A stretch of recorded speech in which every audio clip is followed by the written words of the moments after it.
quel genre de nouvelle naissance cela devrait-elle être?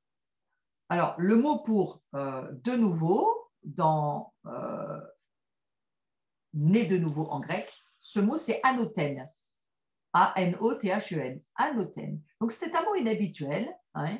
On le trouve 13 fois dans la Nouvelle Alliance. Et à ma connaissance, en tous les cas, moi, je n'ai pas d'autres sources, il y a 5 significations légèrement différentes. Et lorsque j'ai trouvé ces significations, je me suis dit, je vais les partager dans le cours de Qui suis-je parce que je le trouve extrêmement intéressant. Et ça combine, en fait, ces 5 choses combinent ce que Jésus a essayé de dire au travers de « vous devez naître de nouveau ». Donc, je vais vous parler de ces 5 caractéristiques, si on peut dire ça, légères différences, voilà, de ce mot anothène, qui voudrait dire « né de nouveau » en grec, qui veut dire. Alors, en premier, ça veut dire de haut en bas. Et moi, c'est vrai que c'est souvent, lorsque j'aime parler aux gens et amener des gens au Seigneur Jésus, ou que je suis sur même des plateformes, hein, ça m'arrive de parler de donner votre cœur à Jésus, souvent je leur dis, il faut naître d'en haut. C'est extrêmement important. Alors, j'ai ma confirmation ici, et j'étais bien contente de le trouver parce que c'est tellement évident, mais quand même, il faut avoir un petit peu des recherches bibliques. Alors, de haut en bas, ça veut dire, on trouve ça dans Matthieu 27, au chapitre 27, au verset 51, hein, et on le trouve aussi dans Marc 15, au verset 38. Peut-être si Bruno est gentil, il voudra nous le mettre dans le converset du Zoom, si vous voulez revoir ces références. Matthieu 27, 51 et Marc 15, 38. Donc ici, il s'agit du voile dans le temple qui est déchiré du haut vers le bas. Voyez-vous, le voile se déchire de haut en bas. Ça a une grande signification. Et on le trouve aussi dans Jean 19, verset 23. Le manteau de Yeshua est tissé depuis le haut jusqu'en bas. En ce sens, Yeshua a dit que nous devons être nés du haut vers le bas, ou comme de nombreuses traductions, d'en haut. Voilà. Donc, ce fameux d'en haut, dans Jean 19, verset 23. C'est intéressant, pensez-y, pensez-y. Et d'ailleurs, alors ça, je l'ai entendu dire dans des enseignements dernièrement, mais que même le rideau et les mèches de la menorah et le rideau intérieur du tabernacle étaient faits avec les vêtements des sacrificateurs qui ne sortaient jamais de la présence de Dieu. Moi, j'ai trouvé ça extrêmement intéressant. Ouais, je vois ta tête, Geneviève. C'est extrêmement intéressant parce que ça nous explique il y a quelque chose dans cette présence de Dieu et eux, ils en avaient conscience. Hein. Et vous voyez, les mèches de leur bougie et le rideau étaient faits et ils gardaient tout ce qui était issu dans la sainte présence de Dieu. C'est formidable d'y penser. Donc, pensez à ceux de haut en bas, c'est vraiment intéressant. Une autre, donc, des Jean, chapitre 19, verset 23. Moi, c'est la référence que j'ai sur le manteau de Yeshua qui est tissé. Oui, le manteau de Yeshua. Voilà. Et il y a aussi encore voilà, la deuxième signification légèrement différente, mais très intéressante, de l'esprit. Il faut naître de l'esprit. Alors, nous trouvons cela dans Jean, chapitre 1, verset 13, qui déclare que pour être des enfants de Dieu, nous devons naître ni de la volonté humaine, ni de la chair humaine, voyez, mais de l'esprit. Alors, on a ce Jean, chapitre 1, verset 13, et puis on a Jean, ce que je viens de lire, chapitre 3, verset 6, et puis chapitre 3, verset 8. Ça réitère, ça redit que nous devons renaître par une action de l'Esprit de Dieu. Alors, ce n'est pas un acte physique, hein, cela n'entre pas dans la capacité de la volonté humaine, mais ça se déroule dans l'esprit de l'homme par la puissance de l'Esprit de Dieu. Vous imaginez donc cette incroyable action surnaturelle de Dieu. On n'est pas des enfants nés comme ça. On est d'en haut et on est de l'esprit. Pensez à ces choses, c'est tellement intéressant. J'espère que Bruno, tu as pu noter les références. Je vous les redis si jamais vous avez besoin. Jean, chapitre 1, verset 13. Jean, chapitre 3, verset 6, chapitre 3, verset 8, ou je ne sais pas si c'est Jean plutôt chapitre 3, verset 6 et 3, non, je pense que c'est chapitre 3, verset 8. Donc, c'est verset 6 et 8 en fait. Voilà. Et donc, c'est intéressant de se dire déjà ces deux significations du haut en bas et de l'esprit. Maintenant, du ciel, ça encore, c'en est une autre que nous trouvons dans toujours Jean 3, verset 31. Jean, il est extrêmement riche dans ce genre de détails. Donc, Jean, chapitre 3, verset 31, fait référence à Yeshua qui descend du ciel sur terre. Et il dit qu'il est venu à Noten, d'en haut.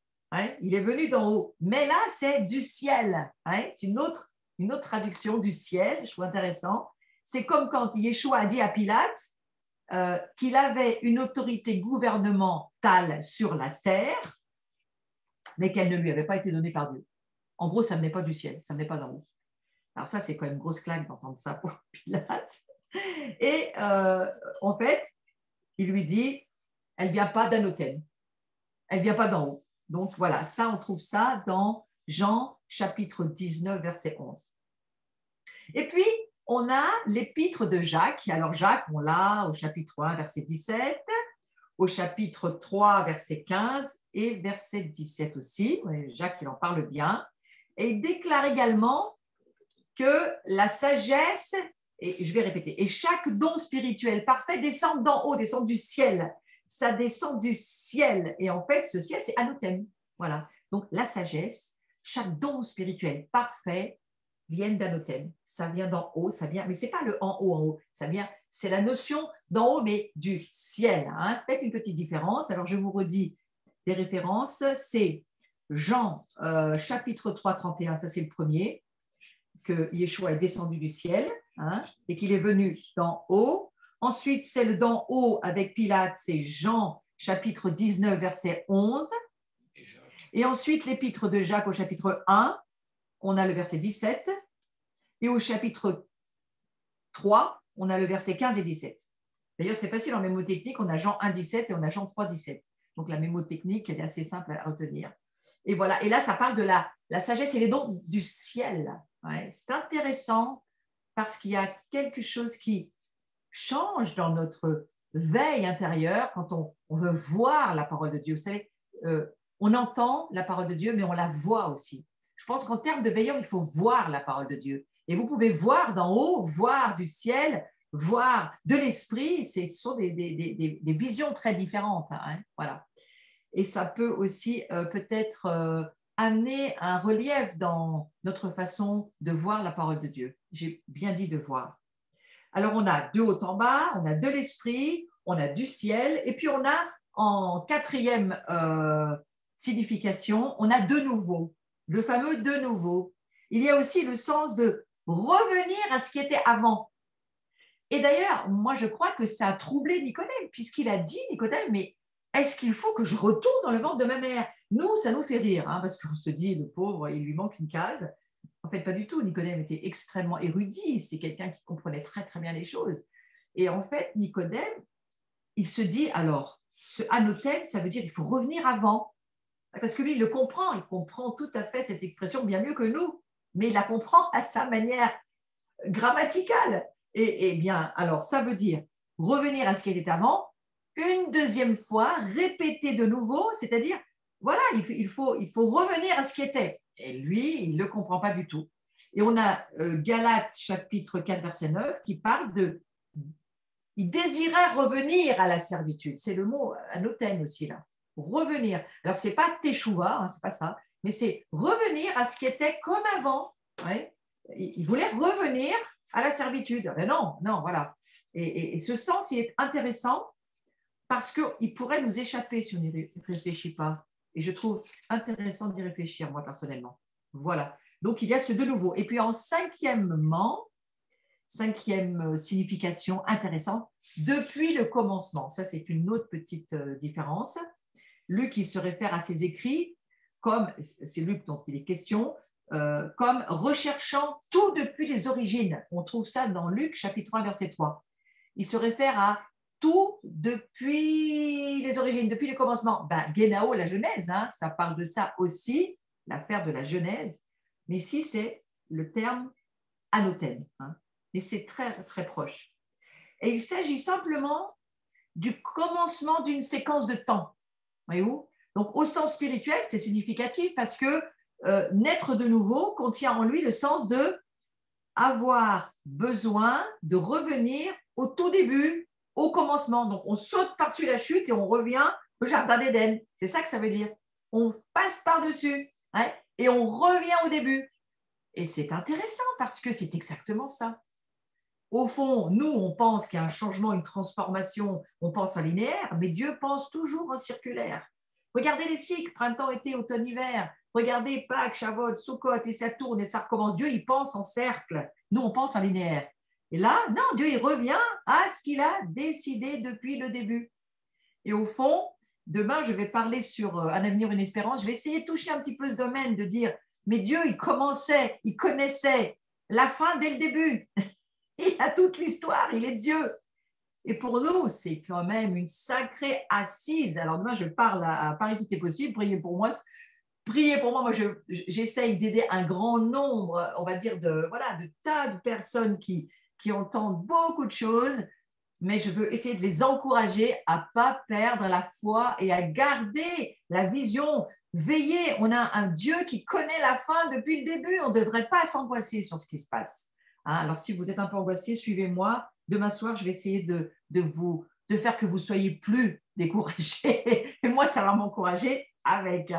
Voilà. Donc, j'ai aimé prendre ces petites significations, mais parce que je les trouve très intéressantes, et que le mot commencement, ça suggère de revenir au livre de la Genèse. Et vous savez, il y a un livre, mais extraordinaire. Moi, je l'ai lu avec énormément d'émerveillement. C'est le livre de Jean-Luc Taubois qui s'appelle Au commencement. C'est un livre extraordinaire qui, dans toute la Genèse, se trouvent toutes les prophéties.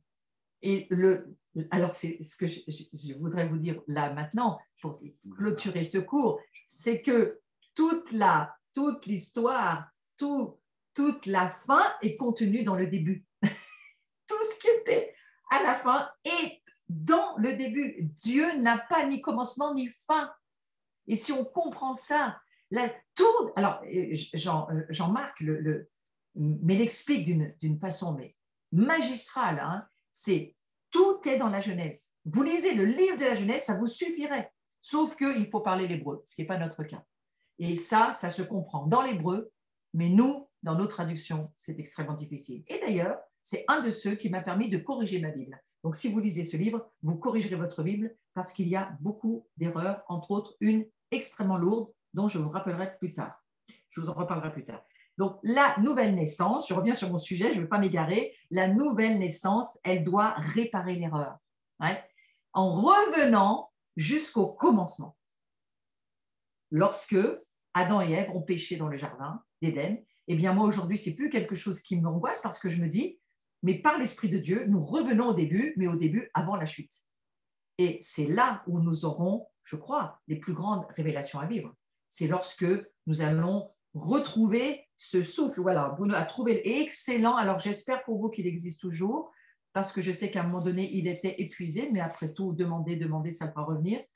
Mais c'est un livre tout à fait excellent et qui m'a tenu compagnie pendant une année entière. Et j'ai d'ailleurs beaucoup de notes dans mes cours qui viennent de ce livre, qui est tout à fait excellent. Moi, je vous le recommande. Voilà. Alors, ces deux mots très simples, Génao et Anoten, hein, Yeshua, Jésus, il a enveloppé toute cette signification dont je viens de vous parler dans ces simples deux mots, voyez-vous. Alors, on va se les redire par plaisir, hein, les 5, parce que je trouve que c'est très fort. De haut en bas, il faut naître de haut en bas. Il faut naître de l'esprit, évidemment. Il faut naître du ciel, c'est le seul endroit d'où on peut naître. Il faut naître de nouveau et il faut naître depuis le commencement. C'est intéressant. Naissons depuis le commencement. Revenons au commencement et comprenons qu'au commencement, Dieu, il a fait battre son cœur, il a fait comprendre ce qu'il voulait qu'on vive. C'est là qu'il nous a vraiment attirés dans ce jardin comme Adam et Ève. C'est ce qu'il voudrait vivre avec nous. Il ne souhaite pas une religion. Il souhaite nous voir marcher chaque jour comme Adam et Ève, à la fin de leur journée, venaient discuter ensemble et avoir une relation ensemble. Enfin voilà. Alors, je m'excuse, hein, je ne peux pas trop répondre à ce qui se passe dans le conversé, mais Bruno essaye de répondre à vos questions si vous en avez, parce que moi, je vais essayer d'avancer sur le cours. Et s'il y a des confirmations du livre, eh bien, écrivez confirmez, comme ça encourage les autres à le lire. Voilà. Mais bien sûr que la déclaration de Yeshua soulève une autre question. Hein. Comment est-ce que ça peut se faire? Ça, c'était la grande question de Nicodème. Mais enfin, ça va se faire comment? Est-ce que je vais revenir dans le ventre de ma mère? Ça m'a toujours sidéré, cette réponse. Je me suis dit, mais est-ce que moi, j'aurais répondu ce genre de choses? Je ne pense pas du tout.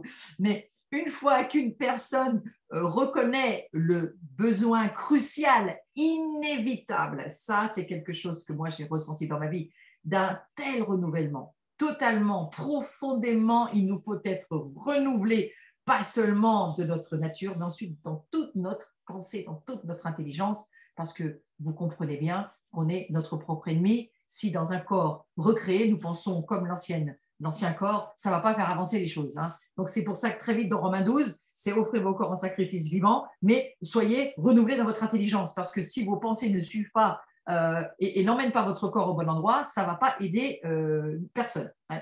Donc, quand on comprend et qu'on croit que Jésus il est ressuscité d'entre les morts pour nous, il l'a fait pour nous, alors il y a quelque chose, un pouvoir, parce que c'est ce que dit Romains 10, 10, hein, si tu confesses de ta bouche et si tu crois dans ton cœur. Il faut ces deux paramètres ensemble.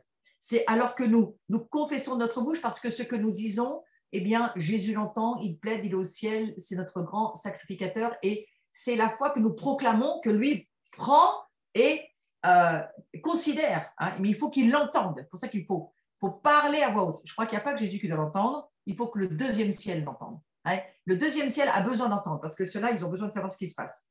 Et d'une certaine manière, notre cœur, profondément notre cœur, doit croire. Ouais. Et on ne peut croire que par cette grâce que Dieu nous donne et cette foi. Et à partir de là, il y a un pouvoir. Si tu confesses de ta bouche et que si tu crois dans ton cœur. Vous savez, c'est ce que font les sorciers, sauf qu'eux, ils le font au niveau de l'âme. Nous, parce que le diable a copié, mais dans le monde spirituel, le fait de confesser de ta bouche et de croire dans ton cœur, c'est créateur. Et tu nais à nouveau de cette manière-là. C'est-à-dire, tu confesses la parole qui est une parole puissante, vivante. C'est quelque chose qui a de la vie, de l'énergie. C'est un pouvoir atomique, la parole de Dieu. Si tu la confesses et que tu crois dans ton cœur que Jésus est ton Seigneur, ton Sauveur, il y a une naissance qui se fait. Moi, je ne sais pas si vous imaginez, mais c'est extraordinaire d'y penser. C'est extraordinaire de savoir que Satan a compris ce pouvoir et qu'il va utiliser la race humaine dans ses ténèbres pour créer son propre monde de sorcellerie. Sauf que lui, c'est un monde qui va disparaître, mais nous vivons dans un monde d'éternité. Vous comprenez aussi pourquoi il faut être très prudent sur nos paroles prophétiques, sur tout ce que nous disons sur quelqu'un, parce que ou on maudit ou on bénit. Il n'y a pas d'autre choix. Hein. C'est ou on bénit ou on maudit. Donc attention, surtout dans la saison dans laquelle nous sommes. Mais en tous les cas, cette régénération totale qui se produit par la mort et la résurrection de Jésus, nous avons une régénération, mais nous avons une recréation. Et par notre parole, l'Esprit Saint vient recréer une nouvelle nature. Croyez-le, nous sommes d'une nature divine. Je vous le redis, si jamais c'est un petit peu chancelant dans votre esprit, Éphésiens chapitre 5, verset 8, maintenant vous êtes. C'est un verbe d'état. Nous sommes lumière. Nous n'avons pas un petit peu de lumière. Ça doit changer les choses chez nous. Nous sommes lumière. Et lorsqu'il y a des ténèbres, eh bien, Dieu nous donne son autorité, nous donne sa parole, nous donne tout ce qu'il nous faut. On est inexcusable de marcher dans les ténèbres. Il n'y a pas d'excuse. On a tout ce qu'il nous faut. Et lorsqu'on comprend et qu'on croit que Jésus est mort pour nous, nous mourrons avec lui, nous renaissons avec lui. Nous sommes nés d'en haut, du ciel, de l'esprit. Je veux les savoir par cœur. De nouveau, depuis le commencement. Il faut les savoir par cœur. Et lorsque ça chancelle en vous, vous vous redites, je suis né d'en haut, je suis né du ciel, je suis né de l'esprit, je suis né de nouveau et je suis né depuis le commencement. C'est quoi ton problème, Satan? Il faut donner des réponses au diable, il faut l'apprendre par cœur, il faut l'imprimer en nous et la parole de Dieu deviendra une épée. Et là, le jour où, en tant que veilleurs, nous aurons à prophétiser, je peux vous dire que la prophétie, elle va partir et elle aura beaucoup d'effets. Voilà, et je vais finir en disant que cet acte de consécration, cette consécration quand on se joint à cette mort et à cette résurrection en Christ, on s'identifie pour la nouvelle naissance et qu'il ne faut pas seulement vivre votre mort, ce que la plupart d'entre nous, je crois, faisons de notre mieux pour nous identifier à la mort de Jésus et à ses souffrances. Eh bien, je crois qu'il faut aussi nous identifier à la résurrection. Et c'est peut-être une des choses qu'on fait le moins. Et méditez là-dessus tous ces jours. Méditez là-dessus jusqu'au prochain cours. Prenez votre Bible et essayez de demander au Saint-Esprit, fais-moi, aide-moi à m'identifier à la résurrection de Jésus. Aide-moi à m'identifier. Et à partir de là, il y a quelque chose qui se produira. Et ça va sceller en nous, par le Saint-Esprit, les mystères, parce que ce sont des mystères, mais qui nous sont révélés parce que nous sommes ses enfants, et que les mystères, ils doivent être révélés aux enfants de Dieu. Alors, tout n'est pas à être révélé, il y a des choses cachées que Dieu tient cachées, mais il y a des choses révélées que Dieu tient. Pour nous les révéler à nous, qui les cherchons. Donc moi, aujourd'hui, je vais finir avec cette prière.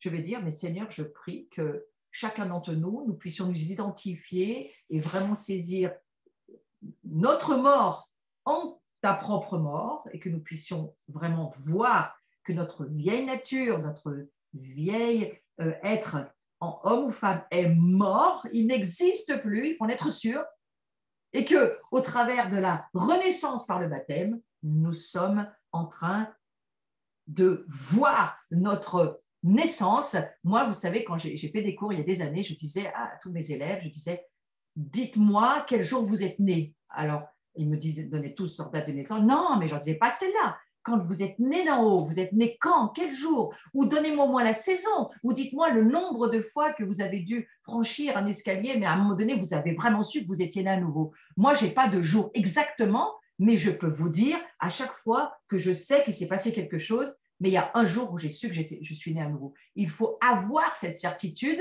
parce que vous ne pourrez pas tenir face à Satan dans les jours qui viennent si vous n'en êtes pas convaincu. Soyez convaincus, vivez votre résurrection. Nous mourrons, nous naissons. Et cette résurrection, c'est ce que l'Écriture nous promet, c'est notre héritage. Nous sommes nés du ciel, d'en haut, de nouveau, de l'esprit, depuis le commencement. Nous le sommes. Je regardais si j'en avais oublié un ou pas, mais je ne crois pas. Et finalement, je prie qu'il en soit de même pour vous. C'est la seule façon, je crois, que Dieu a choisi, il faut l'accepter, pour changer la situation humaine fâcheuse du péché et de la mort. C'est Jésus, le Père et le Fils et l'Esprit Saint. Ils se sont mis d'accord et ils ont dit, voilà, nous allons changer la malédiction en bénédiction. Nous allons changer cette création déchue en une nouvelle création éternelle. Que Dieu soit béni. Ouais. Voilà, donc je m'arrêterai là-dessus pour aujourd'hui. J'ai un petit peu dépassé de quelques minutes, mais je m'en excuse. Je vous souhaite à chacun une très très bonne soirée. Je prie que vous puissiez avoir du temps pour vous, pour voir, et je suis encore dans la prière, pour voir que vraiment vous êtes nés d'en haut, vous êtes nés du ciel, vous êtes nés depuis le commencement, vous êtes nés depuis les cieux, vous êtes nés de nouveau. C'est une certitude, c'est une réalité, et que l'Esprit Saint puisse, au travers de la révélation encore plus profonde de votre naissance spirituelle, eh bien, vous puissiez voir en vous beaucoup de choses guérir. Parce que cette révélation que nous sommes la lumière guérit tout, délivre les ténèbres qui voudraient nous faire croire qu'elles habitent encore chez nous. Et aujourd'hui, je crois qu'il faut arriver à dire non. Je sais d'où je viens, je sais d'où je suis né, Je connais ma maison, elle est au ciel. Je sais qui est mon Père. Je sais celui qui est mort pour que je puisse aujourd'hui être en vie et ma vie est rentrée dans l'éternité. Nous devons tous naître d'en haut, Genao, Anoten. Ce sont les deux mots avec lesquels je finirai cette soirée. Voilà. Maintenant, voilà, merci Bruno, tu peux me mettre les infos. Le prochain cours sera le 25 mars. Avec beaucoup de plaisir, nous continuerons ce cours.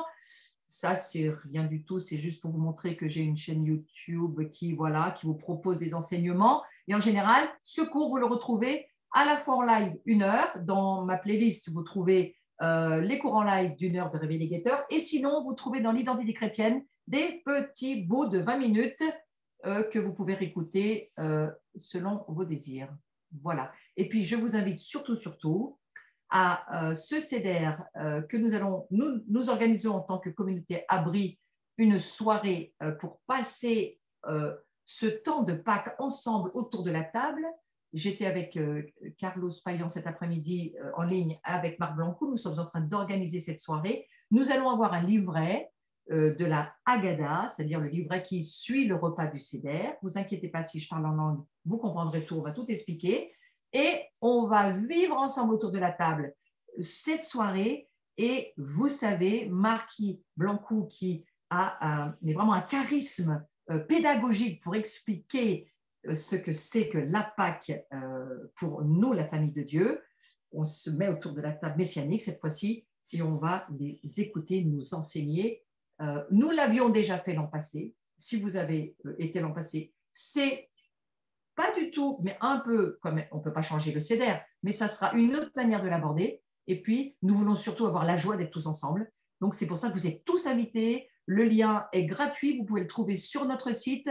Vous cliquez sur le Zoom, vous vous inscrivez, c'est gratuit. Vous avez simplement ensuite une inscription à rentrer très simple pour que vous puissiez faire partie soit du Zoom, mais vous avez obligation d'ouvrir votre fenêtre. Et si vous pouvez le faire, c'est vraiment quelque chose que je vous invite à faire, achetez, suivez les petites indications pour vivre avec nous en même temps que nous le ferons avec Marc Blancou, avec Yuval Yanek qui sera avec nous, avec aussi Carlos bien sûr, et beaucoup d'autres. Il y aura France en Feu, France Prière, il y aura même les Women the Glow qui vont faire partie de cette soirée et on va se mettre autour de la table et on va manger ensemble ce CEDER. Et puis, si vous ne souhaitez pas le faire sur Zoom fenêtre ouverte, eh bien, vous aurez toujours YouTube pour suivre tranquillement depuis chez vous.